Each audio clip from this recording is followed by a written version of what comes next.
In money matters, it's all rational budgeting and careful planning, right? Perhaps that's ideally the case, but in practice, it's often less true than most want to admit. And not acknowledging that is a big part of the problem, according to Dan Ariely. He is co-founder of the behavioral economics consulting firm BE Works, the James B. Duke Professor of Psychology and Behavioral Economics at Duke University, and author most recently of Dollars and Cents: How We Misthink Money and How to Spend Smarter. And he joins us now for more. So good to have you in that chair. Lovely to be back. You've been on this program numerous times, but usually on the satellite feed, Yeah. and so we're glad to have you here in the studio. I still think behavioral economics is new enough for so many people that we still need to do a basic definition off the top to explain how it differs from regular economics. So if you would, Professor, go ahead. Sure. So, in the standard economic language or definition, people are thought to be perfectly rational.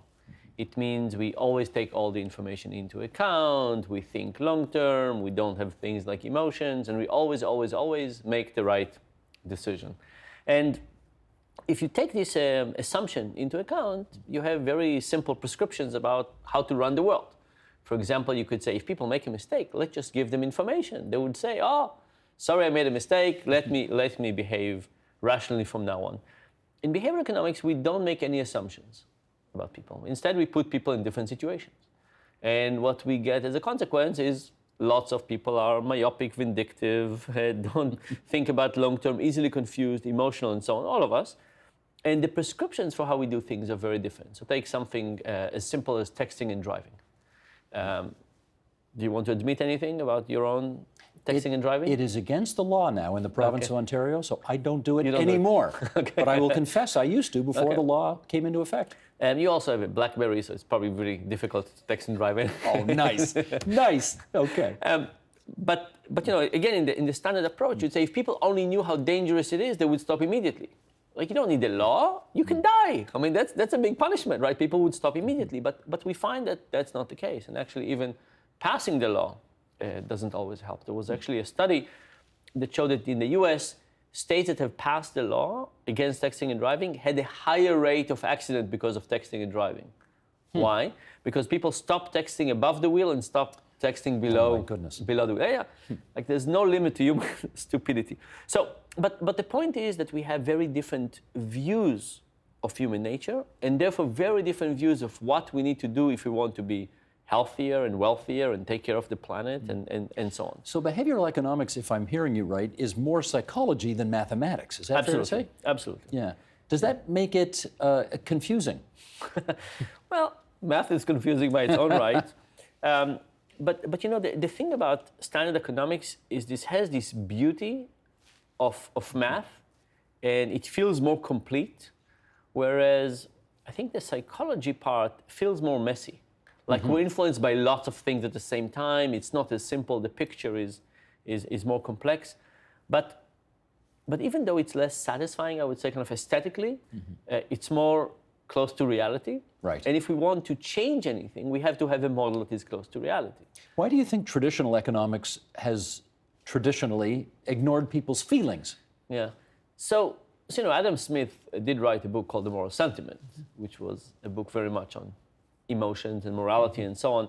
But I think it was exactly the mathematical desire that the moment we wanted to formulate things in more mathematical, precise ways, there are some things that are not as easily captured by math. And emotion is one of those. And by the way, this is also a place where irrationality is not always bad.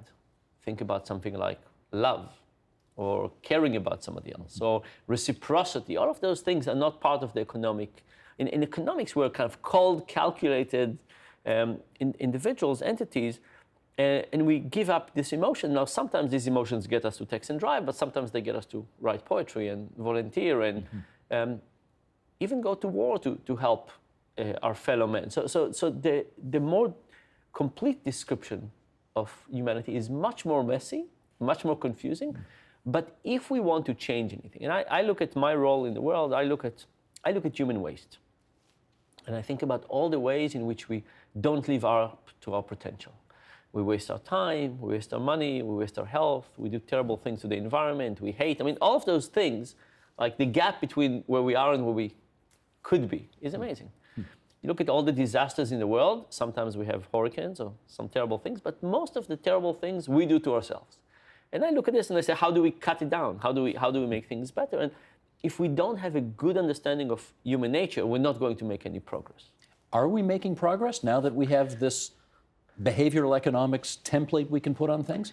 Yes. Now, there's also forces against us. I'm not saying this, but we're absolutely making progress in all kinds of ways. I'll give you one example. An example. We found that if you open to kids randomly college savings accounts on the day that they are born, their parents start treating them differently. The parents get a statement that says this little kid, only 2 years old, still in diaper, already has a college savings account. And they get this reminder from time to time, and they treat their kids slightly better. They buy them a few more books, they read them a little bit more to them. And with this data, multiple places, including recently the state of Israel, mandated that every kid has a college savings account from the day that they are born. So it just started in January 2017 in Israel. But this is an example of something that you say, we studied something, we learned something, now we're implementing this and getting people to behave better. In the financial realm, we have a lot of startups who are doing really nice new approaches to how to think about money. So we're making progress in health. So in all of those things, we are making steps. There's still a lot more way to go, but we are making steps. Let me give you another example. That's very interesting about Israel. So it is now the law in Israel that you have to have a sort of an education savings plan for your children? So the state gives a little bit of money every month to the kid, and the parents can match it. Can match it. Okay, interesting. Let's do an example here about, in your research, you put people in identical situations and then you see how they react differently. Yeah. For example, the willingness of somebody to drive 20 minutes to save $10 on a $20 item versus saving $10 on a $2,000 item. How do people, it's the same amount of money you're saving, right. How do people react differently? Very differently. So if you go to buy something cheap, let's say something costs $15, and the salesperson says, 4 blocks down from here, they're selling the same pen for $7, $8 less. Almost everybody goes to buy it. If you're buying $1,000 Armani suits, like yours, let's say $1,015 Armani suit, and the salesperson says, they're selling the same suits 4 blocks down the street for $8 less, for $1,007, nobody goes. And the reason is that your bank account doesn't care where the $8 come from. The bank account cares about $8, but that's not how we look at things. We look at things in relative terms. So you say, saving $8 out of 15 sounds almost like immoral not to do it. Saving $8 from 1,000, what's the point? Sounds stupid What's to the do point? it. Yeah. And in reality, you should say, what distance do I have to walk? Is it a rainy day or a nice day outside? Do I have the time? How much money do I save? But we don't do these calculations. And it's very important to realize that, because that's also the place where we get trapped. So you're buying a house. You're in the big money domain. Spending a little bit more extra. Very, very easy. You're renovating an apartment, and the contractor comes to you and says, for $2,000 more, for only $2,000, we could get something Italian. Granite, something. So it's only $2,000. It looks nothing. And then you go to the supermarket, and you look at the expensive tomatoes, the cheap tomatoes. You think very carefully about small amounts. So we get into traps a lot when the amounts are large. And one trick to do it is to separate those things. So, for example, you're going to buy a car, and they say, for only $2,000 more, you could get a built-in GPS. Imagine what would happen if you say, I don't want to think about it as going from $30,000 to $32,000. I want to say, let me buy the car, let me go home, and in 2 weeks, I'll come back and decide if I want to install the GPS. If you thought about it, not moving from 30 to 32, but from 0 to 2,000, people would make very different decisions. So when the world around us often tries to trick us and try to get us to spend more than we want to, right? We have our own goals. Other entities have their own goals. So we need to do some kind of framing exercises to protect us against those mistakes. You know a guy named Cass Sunstein. Of course. He was here not too long ago with a book called Nudge, and I want to ask you about that, because behavioral economics, as opposed to beating people over the head in order to get them to do something, often relies on nudges. Like what? So first of all, let me say something about nudges. Nudges are supposed to be very small tricks very small changes in framing. So for example, opt-in versus opt-out, maybe the most standard example. So you say organ donations, should people assume not to be organ donors and they have to sign to do it, in which case very few people do? Or do we assume people are organ donors and you have to opt out to do it, in which case most people become organ donors?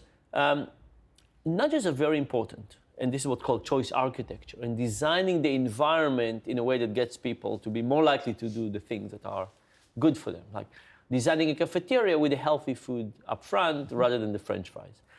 But it's often not enough. It's often not enough. What we have to recognize is that life is about temptation. Life is about temptation. Temptation. There's right. lots of temptation out there. There was a study that tried to analyze what is the percentage of human mortality that is accelerated by bad decision making. And they said that about 100 years ago it was about 10%. 100 years ago, how do you make a mistake that then lead to your early mortality? Now it's 43%. What happened? Temptation. Lots of temptation. Texting and driving, obesity, diabetes, donuts, Facebook. I mean, you think all of these things. We have created a world of abundance, amazing, but also amazing temptation. So you walk down the street and everybody wants a piece of you. Everybody wants some of your time, money, attention right now. Right? Everybody's trying to make quarterly earnings. You want to live for the long term. Who cares about your long-term well-being? Mm-hmm. Maybe your significant other, but not too many people. Not too many people. So we have to recognize that the forces that we're working against are incredibly powerful. And because of that, simple nudging is sometimes not enough. So sometimes we need to be more paternalistic. Sometimes we need to be more heavy-handed, regulate things. So nudging solutions towards climate change are probably not on then. No. That's No. got to be bigger. Yeah, we can make tiny changes and tiny improvements, but it's too big of a problem to solve this way. If not climate change, how about let's bring it down from something completely gargantuan to something just maybe big. How about in healthcare? Can you nudge towards better healthcare? Yes, but not everything. I'll tell you one experiment that we are just finishing. We created a little app that has a turtle on it. And the turtle is happy as long as people take the medication, exercise, and eat well, and the turtle becomes less and less happy and go into its shell as people don't become. And by itself, the turtle has a small effect on behavior, not enough.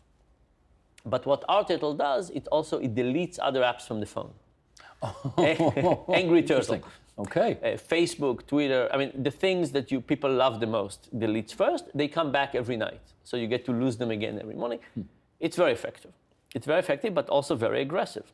And we give it to people who had heart surgery. And those people we know have heart surgery, have lots of good intention, then they go home. And they go home, and in 2 or 3 weeks, they eat terribly and don't exercise and don't take the medication. And this app really helps them, but it's very paternalistic.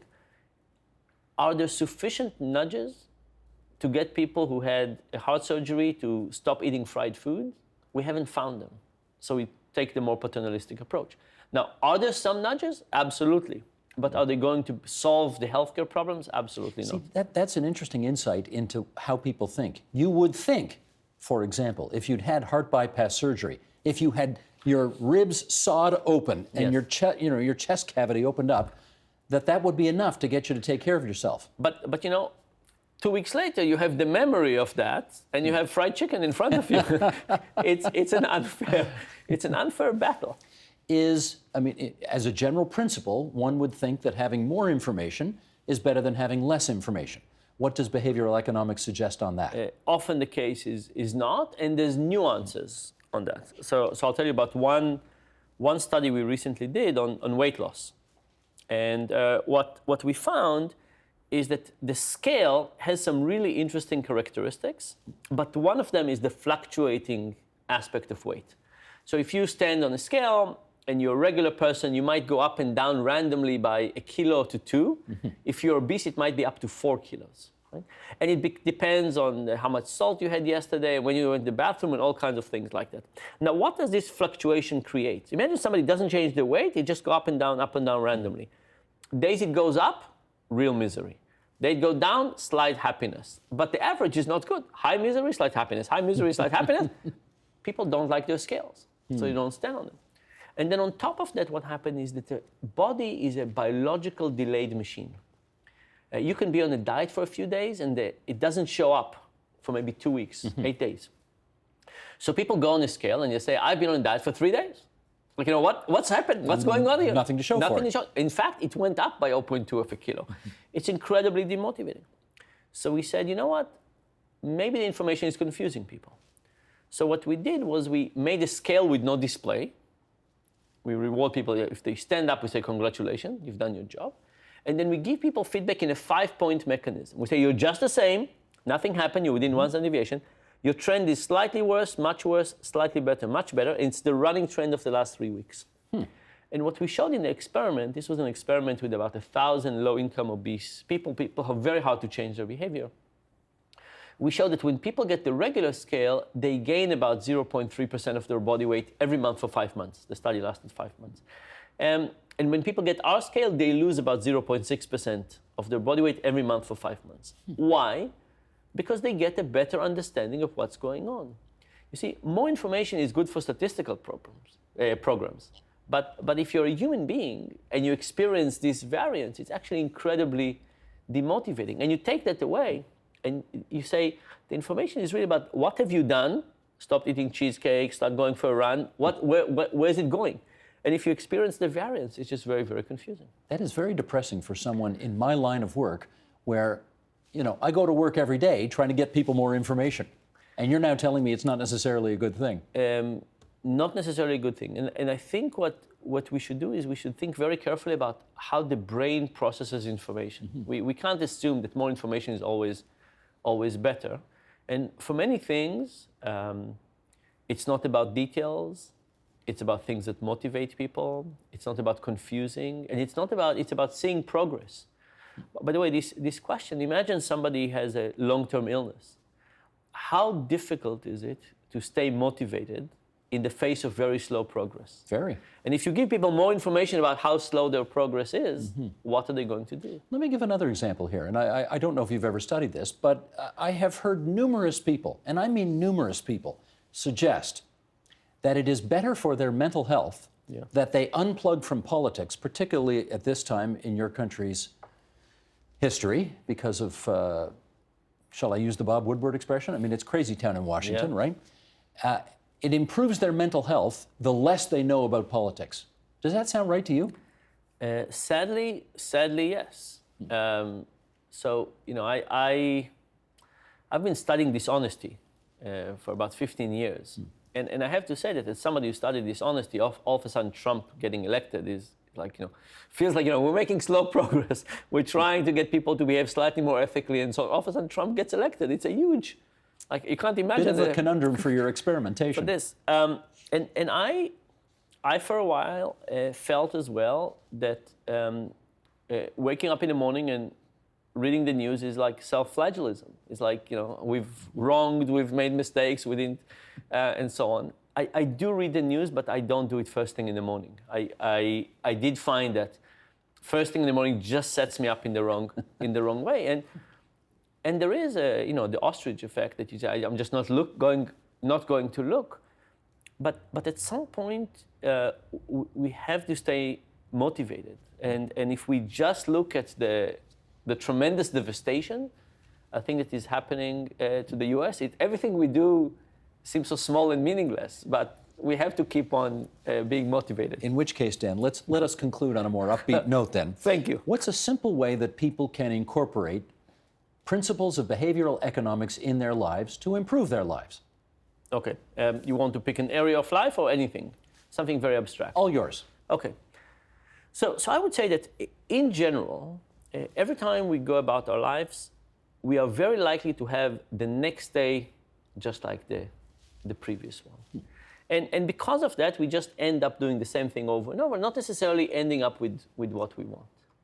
Instead, what we want to do from time to time is to think about life as a T-intersection. So, most likely tomorrow I'll go to work just like I did yesterday, I'll meet the same friends, I'll do everything the same thing, we just continue. From time to time, it's good to kind of think of life as a T-intersection and say, imagine I get to choose now. Do I choose this job or do I choose this job? Do I choose these friends or do I choose this friend? Not allowing us to think that we can go ahead with doing nothing. That's a kind of a mindset shift that ends up being important. I want to give you one more. Can I try Sure. one more? Do you remember the Samuelson's paradox? No. No. Okay, so Samuelson was a very famous economist. And he came to one of his friends in the halls of MIT, and he said, I have a coin here. If I flip it and it comes on head, I'll pay you $120. If it comes on tail, you'll pay me $100. He said, do you want to play this game? And his friend said, no. He said, it's true that 120 is better than 100. The expected value is positive. But if I'll win $120, I'll be slightly happy. If I lose 100, I'll be really miserable. Not worth it. And then Samuelson said, what if we play this 1,000 times? The friend said, of course, 1,000 times. I really want to play this. And then Samuelson said, think about what you're saying. What you're saying is if I came to you every day, and every day I say, would you like to take this gamble? Every day you would say no. But if I say, would you like to take this gamble every day for the rest of your life? You would say, of course, yes. Fascinating. And this is another thing that we often don't do is we think about a decision one at a time. And every time we don't want to take risk, and therefore in our whole life, we don't take enough risk. So I think we need to get into the long-term framing perspective and basically asking ourselves, not just, what risk do I want to take today, but to say, what kind of risk do I want to take over my life? And I think if we do that, we'll take better risk and get to try new things. That is a great place to leave this. Dan, thanks for the advice and, of course, the primer on behavioral economics. Dan Ariely, professor, psychology, behavioral economics, Duke University. Great to have you here at TVO again. Same here. The Agenda with Steve Bacon is brought to you by the Chartered Professional Accountants of Ontario, helping businesses stay on the right side of change with strategic thinking, insightful decisions, and business leadership. Are you on the right side of change? Ask an Ontario CPA.